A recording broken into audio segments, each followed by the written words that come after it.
স্ত্রী যদি অন্যত্র চলে যান আর চলে গিয়ে অন্যের সঙ্গে একবারে বিভৎস হয়ে একবারে বিছানায় শুয়ে পড়ে তিনি তার সমস্ত কেলিকিচ্ছির করা শুরু করেন এবং তার শরীরের চাহিদা মেটাতে থাকেন, তাহলে সেই স্ত্রীর সঙ্গে কোনো স্বামী কি আর থাকতে পারে? এমনও রয়েছে স্ত্রীর একবারে উলঙ্গ ছবি অন্যজনের সঙ্গে সঙ্গম করছেন, সেই ছবি স্বামীর কাছে আছে। স্বামী, নমস্কার, আমি শঙ্কর রয়েছে, আপনাদের সঙ্গে প্রতিদিনই নানা ধরনের কাহিনী নিয়ে আসি। আমি নির্যাতিত পুরুষদের হয়ে কাজ করি এবং তাদের হয়ে কাজ, শুধু নির্যাতিত পুরুষ নয়, যারাই নির্যাতিত তাদের হয়ে কাজ করি। দেখুন, আমরা ইদানিংকালে দেখছি যে মহিলারা বিশেষ করে অন্য সম্পর্কে জড়িয়ে পড়ছে, বিবাহিত মহিলারা, প্রচুর বিবাহিত মহিলা রয়েছেন যারা অন্য সম্পর্কে জড়িয়ে পড়েছে, যেখানে স্বামী যেটা জানে না সেই সংসারটা মোটামুটি এখনো টিকে রয়েছে, আর যেখানে স্বামী জেনে ফেলেছে সেই সংসারটা কিন্তু আর সংসার নেই।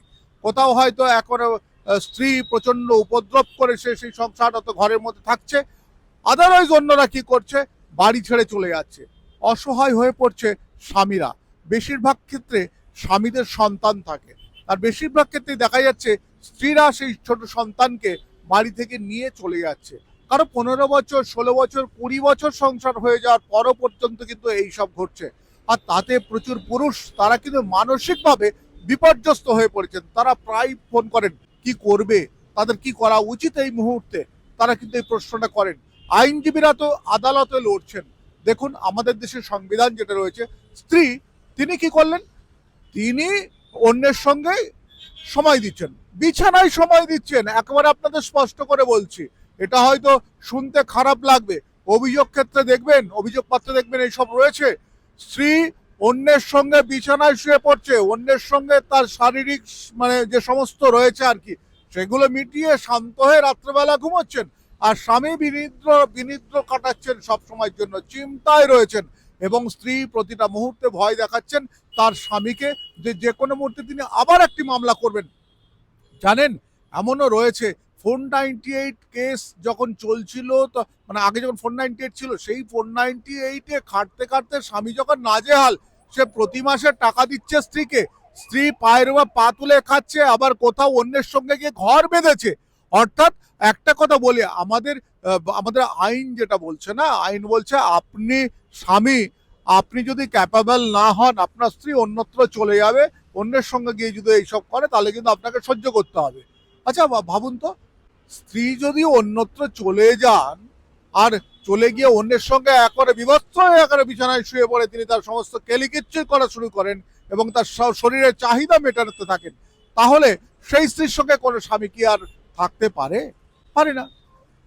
সেই স্ত্রী কি করেন, সেই স্ত্রী স্বামীকে জব্দ করবার জন্য তিনি একটি খোরপোশের মামলা করেন, ডিভি অ্যাক্টের মামলা করেন, বলে যে আমি কিন্তু তোমাকে ডিভোর্স দিতে পারি, আমাকে এত টাকা দিতে হবে। আচ্ছা বলুন তো, এই আমাদের দেশে আইনটা এটা মানবে কেন?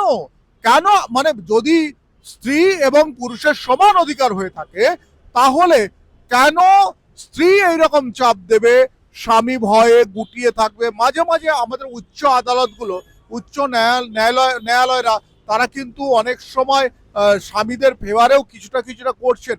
একটা জিনিস কি জানেন, যে যদি আদালতকে, মহামান্য আদালতকে যদি বোঝানো যায় যে স্ত্রীর এই এই দোষ রয়েছে, স্ত্রী অন্যের সঙ্গে এইভাবে চলে গেছে, এমনও রয়েছে যে স্ত্রী অন্যত্র বিয়ে করে নিয়েছে, ক্যান্সার রোগগ্রস্ত স্বামী, তার কাছেও পর্যন্ত টাকা চাইছেন।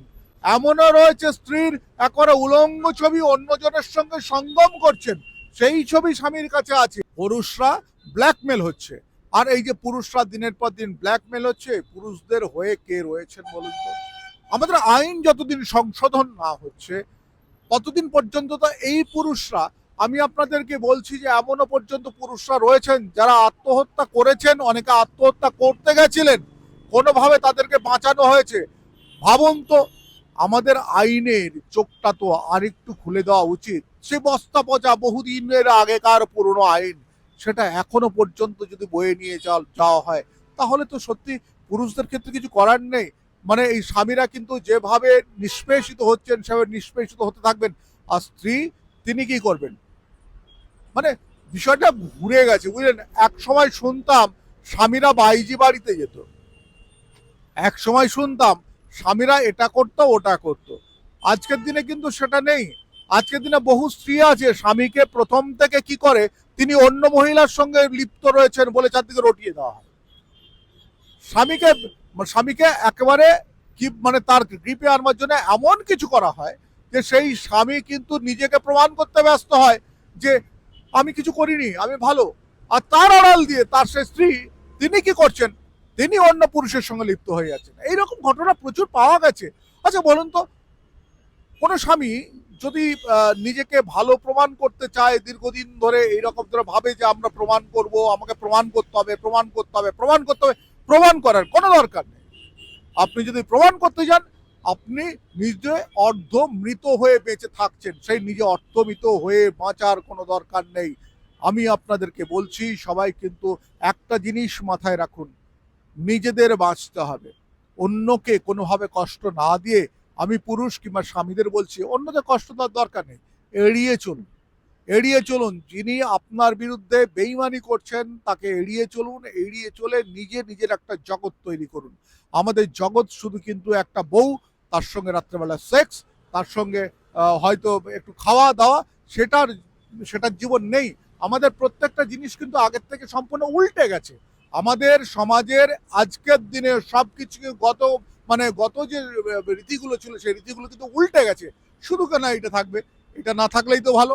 তুমি বাবা মহিলা, তোমার সঙ্গে আমার একটা কন্ট্যাক্ট হবে, আমি তোমাকে বিয়ে করলাম, তুমি আমাকে বিয়ে করলে, যতদিন পর্যন্ত কন্ট্যাক্টে থাকলাম, তারপর কিন্তু তুমিও চলে যাও, আমিও চলে যাই, ভালো যদি লাগে তাহলে শেষ পর্যন্ত কাটাবো, এইটুকুই তো বাকি রয়েছে।